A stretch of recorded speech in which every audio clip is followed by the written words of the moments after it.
आज हम लोग बात करेंगे कंडीशन फॉर लो डिस्टोर्शन। इसके पहले हम लोग बात किए थे कंडीशन फॉर नो डिस्टोर्शन। तो लो डिस्टोर्शन के लिए ट्रांसमिशन लाइन में लो डिस्टोर्शन कम विकृति के लिए मान लिया जाए, लेट अस कंसिडर ऐसा एक केस मान लेते हैं जहां पर कि ओमेगा एल बहुत बहुत बड़ा है आर से और ओमेगा सी हमारा बहुत बहुत बड़ा है जी से। ये रेजिस्टेंस है, जी हमारा कंडक्टेंस है। तो टोटल इम्पीडेंस हम लोग लिखे थे R plus J omega L. अगर ओमेगा एल अगर बहुत बड़ा है आर से तो Z equal to G omega L लिखेंगे। इसी टाइप से हमारा जो एडमिटेंस है वो है जी प्लस जे ओमेगा सी। तो चूंकि ओमेगा सी जी से बहुत बड़ा है इसीलिए जी ओमेगा सी लिखेंगे।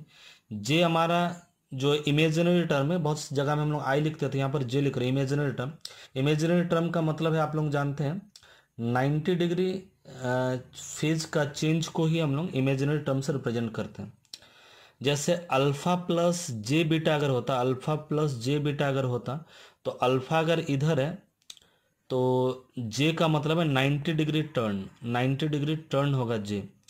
तो ओमेगा एल जे के जगह में या इमेजिनरी टर्म के जगह हम लोग 90 डिग्री एंगल लिखेंगे, यहाँ पर भी 90 डिग्री एंगल लिखेंगे। अब इस तरह का ट्रांसमिशन लाइन जहां पर कि हमारा डिस्टोर्शन बहुत ही कम होता है, वहां पर आर और जी का वैल्यू बहुत ही स्मॉल होता है ताकि इसका और इसका जो एम्पलीट्यूड हो उसमें जैसे कोई फर्क ना पड़े, क्योंकि Z equal to R plus J omega L, ये एम्पलीट्यूड में फर्क ना पड़े क्योंकि आर और जी का वैल्यू बहुत ही स्मॉल होता है। इसको अगर नेगलेक्ट भी करेंगे तो इसका एम्पलीट्यूड में कोई फर्क नहीं पड़ेगा। लेकिन फिर भी इतना स्मॉल होने के बावजूद भी फेज में कुछ ना कुछ अंतर, फेज में इफेक्ट हम लोग को जरूर देखने को मिलेगा। तो ये जो फेज का हम लोग यहाँ पर एंगल जो पाई बाई 2 लिख रहे हैं, इसमें इलोंग को नेगलेक्ट करने के चलते फेज में अंतर कुछ ना कुछ देखने को मिलेगा। इसलिए पाई बाई 2 के जगह में हम लोग थीटा लिखते हैं, थीटा और फाई। थीटा क्या है ना, फेज एंगल ऑफ जेड है, और वाई क्या है, फेज एंगल ऑफ फाई है। अब हम लोग जानते हैं टेन थीटा, आर और ओमेगा एल में रिलेशन है, tan theta equal to omega L by R. तो इसका जस्ट उल्टा कर देंगे तो कॉट थीटा इक्वल टू क्या होगा ना, आर बाई ओमेगा एल होगा। इसी तरह से टेन फाई बराबर होता है ओमेगा सी बाई जी, तो कॉट फाई बराबर हमारा क्या हो जाएगा ना, जी बाई ओमेगा सी हमारा हो जाएगा। अब एक्चुअली थीटा जो एंगल हम लोग लिखे थे, थीटा और फाई, थीटा क्या है 90 डिग्री से थोड़ा सा कम होगा, कॉट थीटा थोड़ा कम वैल्यू है, 90 डिग्री नहीं है क्योंकि फेज का कुछ अंतर पड़ता ही है। तो theta equal to pi by 2 minus cot theta और phi equal to pi by 2 minus cot phi. तो कॉट थीटा के जगह में हम लोग लिख सकते हैं आर बाई ओमेगा एल, और कॉट फाई के जगह में हम लोग लिख सकते हैं जी बाई ओमेगा सी। तो अब Z equal to omega L angle में थीटा था, लेकिन थीटा के जगह में ये वाला पार्ट हम लोग लिखेंगे, और y equal to omega C phi, phi के जगह में ये वाला पार्ट लिखेंगे। इसको angle pi by 2 minus R by omega L को इस फॉर्म में भी, एक्सपोनेंशियल फॉर्म में भी लिखा जा सकता है। इसको ऐसा फॉर्म में लिखें, इसको ऐसा फॉर्म में लिखें। इसके पहले भी हम लोग बात कर चुके, हमारा जो प्रोपागेशन कांस्टेंट है gamma, that is equal to under root multiply of जो हमारा इम्पिडेंस है और एडमिटेंस है। तो z का जो वैल्यू है, y का जो वैल्यू, उसको मल्टीप्लाई करने से ये हमारा आ जाएगा। ये करके देख लीजिएगा, ओमेगा इंटू ओमेगा, तो ओमेगा स्क्वायर, एल है सी है L C, e to the power इसको लिख दी, e टू द पावर इतना लिख दी। इसको थोड़ा सा जो अगर हम लोग रूट से बाहर निकालना चाहे तो ओमेगा रूट का बाहर आ जाएगा, और एल सी को बाहर आने से अंडर रूट एल सी हम लोग को लिखना पड़ेगा। और इसको थोड़ा सिंप्लीफाई करके हम लोग लिख सकते हैं, कैसे देखिए, हमारा omega under root L C बाहर आ गया, और रूट से हम लोग जो दोनों को सिंप्लीफाई करने से इस टाइप का टर्म हमारा आ जाएगा, इस टाइप का। इसको थोड़ा सिंप्लीफाई आप लोग कर लीजिएगा। तो अब देखिए, ये जो 1/2 जो है, 1/2 को अंदर ले जाएंगे, यहाँ पर भी अंदर ले जाएंगे हाफ को, ये जो हाफ, और जे e टू द पावर, चूंकि जे है e टू द पावर जे को उस समय भी हम लोग क्या लिए थे, एंगल लिए थे, एंगल को e टू द पावर जे में हम लोग लिखे थे। तो यहाँ पर भी इसको हम लोग एंगल ले लेंगे, एंगल हमारा इतना बन जाएगा। तो e⁻j/2 इंटू है इतना, हमारा ऊपर में इंटू है, इसको देख लीजिएगा।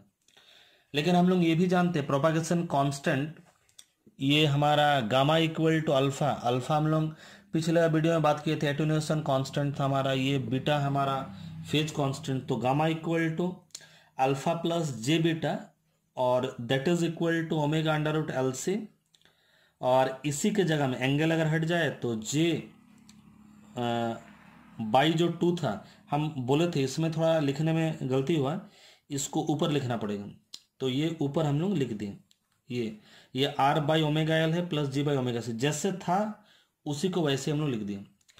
e⁻j थीटा या e⁻i थीटा के बराबर हम लोग पढ़े कॉस थीटा प्लस आई साइन थीटा हम लोग पढ़े। तो e⁻j थीटा बराबर कॉस थीटा प्लस जे साइन थीटा हम लोग लिख सकते हैं।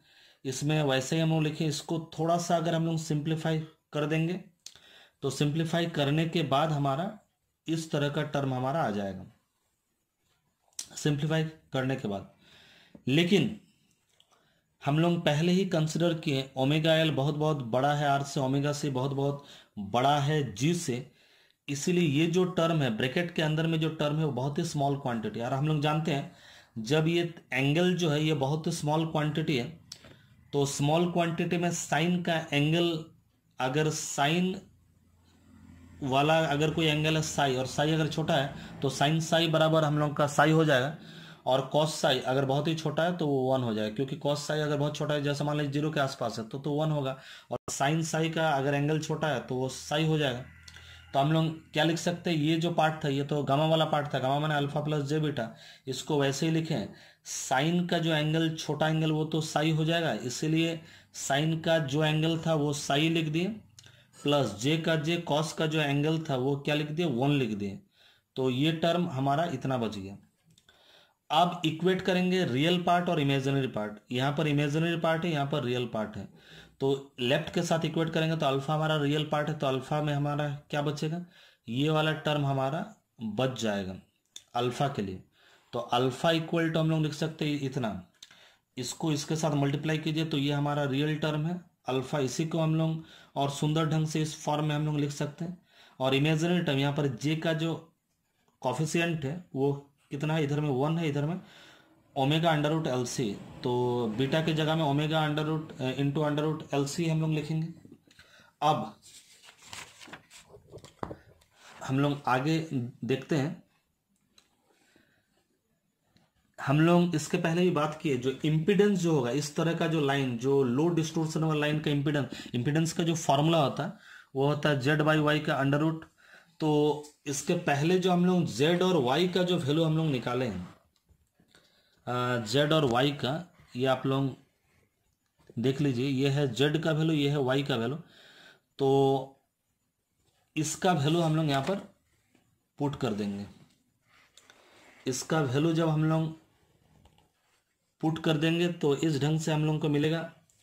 अब देखिए ओमेगा ओमेगा कट गया, एल सी रूट के अंदर एल सी है तो L C to the power half, इसको अगर ऊपर ले जाएंगे तो ये वाला पार्ट, ये प्लस है माइनस है, कट जाएगा, तो ये वाला प्लस हो जाएगा, ये वाला माइनस हो जाएगा, तो ये वाला प्लस है और ये वाला माइनस है, इस ढंग से लिख सकते हैं।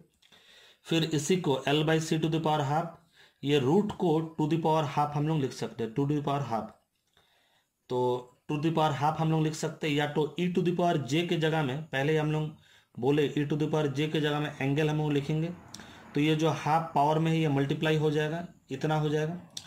चूंकि इसका वैल्यू बहुत बहुत कम है, पहले हम लोग लिखे थे इसका वैल्यू बहुत बहुत कम है, तो this is Z not is equal to इतना under root L by C. तो अल्फा के जगह में हम लोग क्या लिख सकते हैं, ये जो अल्फा हमारा जो आया था, अल्फा के जगह में हम लोग देखिए ये जो पार्ट है, इस पार्ट में अल्फा इक्वल टू इतना आया था, तो इसके लिए हम लोग क्या लिख सकते हैं, under root C by L या L by C, under root C by L और under root L by C. तो हमारा एक वैल्यू जो आया था under root L by C equal to हमारा आया था जेड नॉट, तो यहाँ पर तो under root C by L था तो 1 बाई जेड नॉट, और यहाँ पर under root L by C था तो यहाँ पर हम लोग जेड नॉट हम लोग लिख देंगे। अगर जी अगर नेग्लिजिबल है, पहले जो हम लोग माने थे, तो ये टर्म ये अगर बहुत ही छोटा है तो इसके साथ ये बड़ा मल्टीप्लाई होने से भी ये टर्म हमारा क्या हो जाएगा ना, बहुत ही छोटा हो जाएगा। तो अल्फा बराबर क्या होगा, half R by Z not, half R by Z not. तो ये हमारा अल्फा एटेन्यूएशन कांस्टेंट, जब लो डिस्टोर्शन का केस में एटेन्यूएशन कांस्टेंट का ये फॉर्मूला हमारा आ गया। तो आज का वीडियो में इतना ही।